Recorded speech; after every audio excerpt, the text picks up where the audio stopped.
السلام علیکم ورحمۃ اللہ وبرکاتہ۔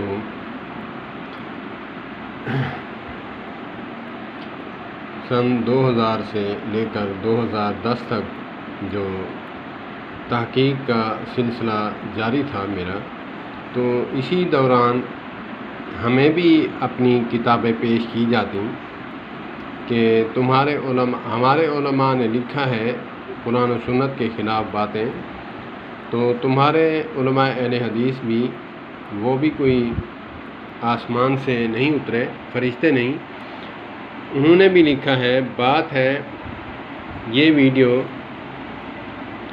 صرف شادی شدہ حضرات دیکھیں، بچوں کے لیے، عورتوں کے لیے نہیں ہے۔ یہ اگر آپ دیکھ رہے ہیں تو اس کو ابھی کے ابھی سکپ کر دیں، کیونکہ دین نہیں شرماتا ایسی باتیں کرنے پر، کیونکہ صحابیات بھی اما عائشہ صدیقہ رضی اللہ تعالی عنہ کے پاس آتی، پوشیدہ مسائل عورتوں کے پوچھتی تو وہ بتاتی، حدیثوں میں بھی موجود ہیں۔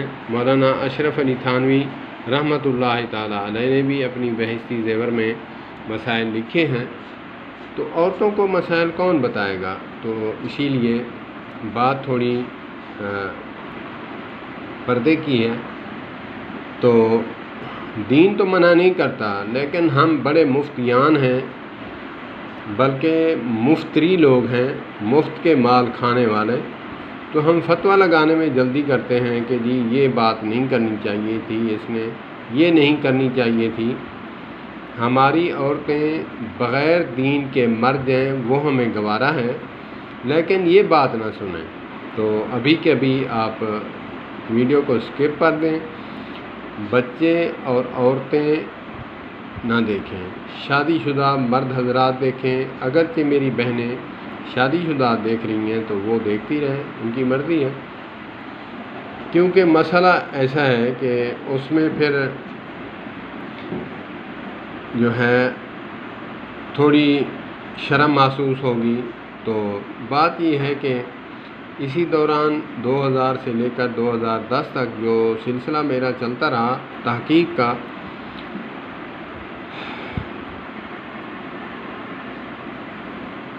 مجھے کہتے کہ تمہارے علماء اہل حدیث نے لکھا ہے کہ منی پاک ہے، لہٰذا تم کھایا کرو۔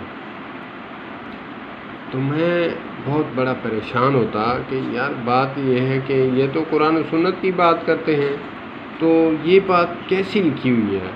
وہی بات کہ جیسے سیاق و سباق علماء دیوبند کی کتابوں میں نکال کر مسئلہ کچھ ہے اور پیش کچھ کرتے ہیں، تو اسی طرح بے عینی اسی طرح علماء اہل حدیث کی کتاب میں سے یہ بات نکالی جو مختلف ہی تھی کہ جی مسئلہ اور تھا۔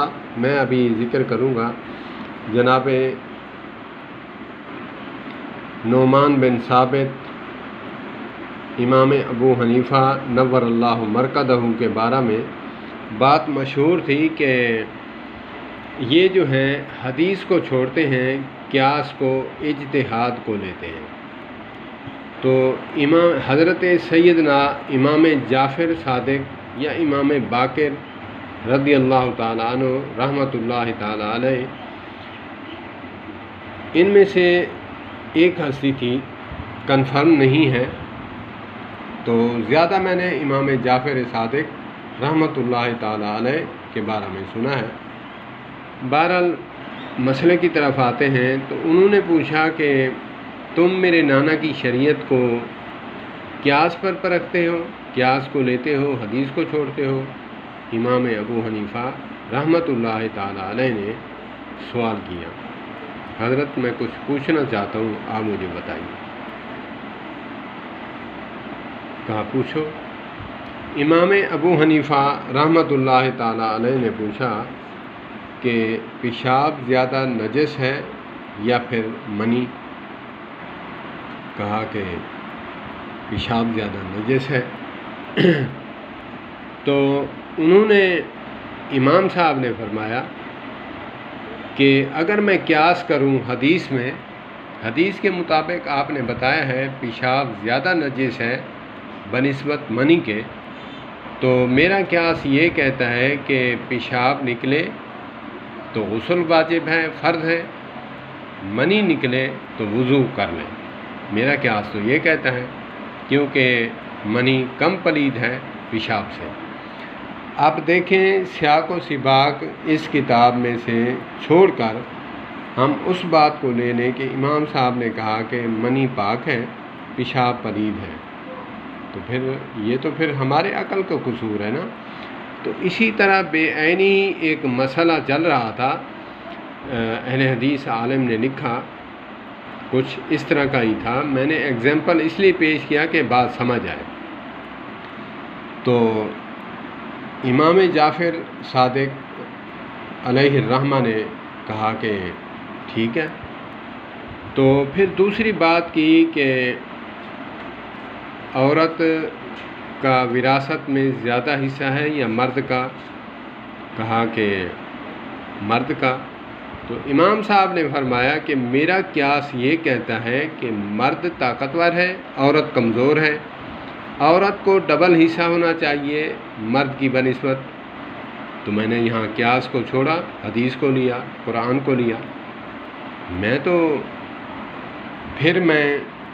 اسی تصور میں کہوں گا، مولانا محمد الیاس گھمن حفظہ اللہ تعالی جو اپنے بارے میں جملہ کہتے ہیں، امام صاحب نے یہی فرمایا ہوگا۔ میرا یہ تخیل ہے، کیونکہ جملہ پیارا ہے تو میں وہی کوٹ کروں گا، کیونکہ تقریباً 10 سے 16 ہزار لوگوں نے اس بات کو سنا ہے، ویڈیو کو دیکھا ہے، جو میں یہ بات شیئر کرنے لگا ہوں۔ امام صاحب نے فرمایا ہوگا کہ میرے ماں باپ آپ پر قربان، آپ نے میرے بارے میں سنا ہے، مجھے آج تک نہیں سنا۔ جب آپ نے میرے بارے میں سنا تھا، آپ کا تاثر کچھ اور تھا میرے بارے میں، جب مجھے سنا ہے تو کچھ اور تصور اور تاثر ہوگا۔ تو پھر میں نے یہ جملہ اس لیے کوٹ کیا کہ بہت مجھے اچھا لگا، مولانا محمد الیاس گھمن حفظہ اللہ تعالیٰ کی بہت پیاری بات لگی مجھے۔ تو اسی طرح علماء دیوبند کی عوام نے یہ مسئلہ مجھے پیش کیا کہ جی تم کہتے ہو کہ منی جو ہے یہ پاک ہے، لہذا تم کھایا کرو۔ تو پھر بات تو یہی آتی ہے کہ جب کسی کی کتابوں سے عبارتیں کاٹ کوٹ کے سیاق و سباق چھوڑ کر ہم ان کے منہ پہ ماریں گے، طعن و تشنیع کریں گے کہ فقہ جو ہے قرآن و سنت کے خلاف ہے، تو پھر وہ تو ہماری کتابوں سے باتیں نکالیں گے، نکال کر پھر یہی کہیں گے کہ یہ تمہارے علماء نے بھی یہ گند مارا ہے۔ جیسے تم کہتے ہو کہ ہمارے جو امام صاحب ہیں وہ قرآن و سنت کے خلاف مسئلے گھڑتے تھے، اجتہاد اور قیاس کرتے تھے۔ تو اسی لیے اللہ پاک ہمیں سمجھ عطا فرمائے۔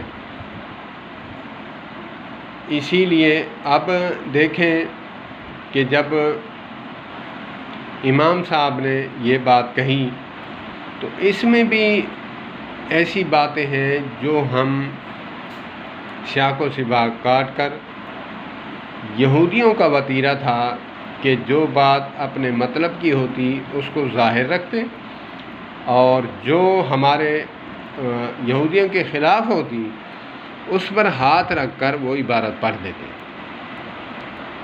تو جو بندہ ایسا کام کرے، اہل حدیث عوام الناس میں سے ہو یا پھر علماء دیوبند کی عوام الناس میں سے ہو، وہ انہی اپنے اسلاف کے پیچھے چل رہا ہے۔ اللہ پاک ہمیں سمجھ عطا فرمائے۔ اللہ پاک ہمیں، میں نے بات اس لیے چلائی تھی کہ بات مجھے ابھی بیٹھے یاد آئی کہ میں امام ابو حنیفہ نعمان بن ثابت رحمۃ اللہ تعالی علیہ کی تائید بھی کرتا ہوں۔ پھر یہاں سے جب غلط مسئلہ پیش ہوگا تو پھر میرے تو وہ اپنے ہیں، میں تو ان کی تو تائید کروں گا ہی، کیونکہ میں بھی ایک ادنا طالب علم اہل حدیث ہوں، علماء سے میں نے سیکھا ہے۔ واللہ میں اگر بات کروں، یہ بات بے جا نہ ہوگی، بجا ہوگی۔ قرآن و سنت کی تحقیق اور حدیثوں پر عبور، حدیث سے محبت، لگاؤ مجھے علماء اہل حدیث کے در سے ملا، اور جو وہابی علم ملا مجھے علماء دیوبند سے ملا۔ آپ پھر سمجھ جائیں وہابی علم کیا ہے، کسبی علم کیا ہے، یہ تو پھر علماء ہی طلباء سمجھتے ہیں۔ اللہ پاک ہمیں وہابی علم بھی عطا فرمائے اور کسبی علم بھی عطا فرمائے۔ اللہ پاک مسلکی تعصب سے بچائے۔ جب سے مولانا محمد الیاس گھمن حفظہ اللہ تعالیٰ آئے ہیں، اس دن سے ہمیں چپ کا تالا لگ گیا عوام الناس میں سے، کیونکہ مولانا محمد الیاس گھمن حفظہ اللہ تعالیٰ نے فرمایا کہ ہر بات پہ جواب نہ دو، سوال کرے اگلا غیر مقلد، اس کو سوال پر سوال کرو۔ اور کبھی انہوں نے فرمایا کہ سوال کا جواب سوال پر سوال کا جواب ہوتا ہے، کبھی سوال کا جواب بھی ہوتا ہے۔ تو اسی لیے اس دن سے میں نے پھر عبارتیں پیش کرنا جب سمجھ آ گئی، تو پھر بندہ جان تو میں نے اللہ کو دینی ہے، شفاعت تو میرے آقا کریم علیہ الصلاۃ والسلام نے کرنی ہے، نہ کہ میرے مسلک میں۔ تو اسی لیے جب اللہ پاک نے سمجھ عطا فرمائی، شرح صدر فرمایا، تو پھر تو اللہ پاک مہربان ہوتے ہیں، ایک مجھ جیسے عامی شخص کو باتیں سمجھا دیں۔ الحمدللہ علماء کے ساتھ وابستہ رہنا ایک بیکار اور عامی شخص کو بھی اللہ پاک سمجھ عطا فرماتے ہیں۔ مجھ جیسے انسان کو اللہ پاک میری حفاظت فرمائے اور اللہ پاک مسلکی تعصب سے بچائے۔ والسلام علیکم ورحمۃ اللہ وبرکاتہ۔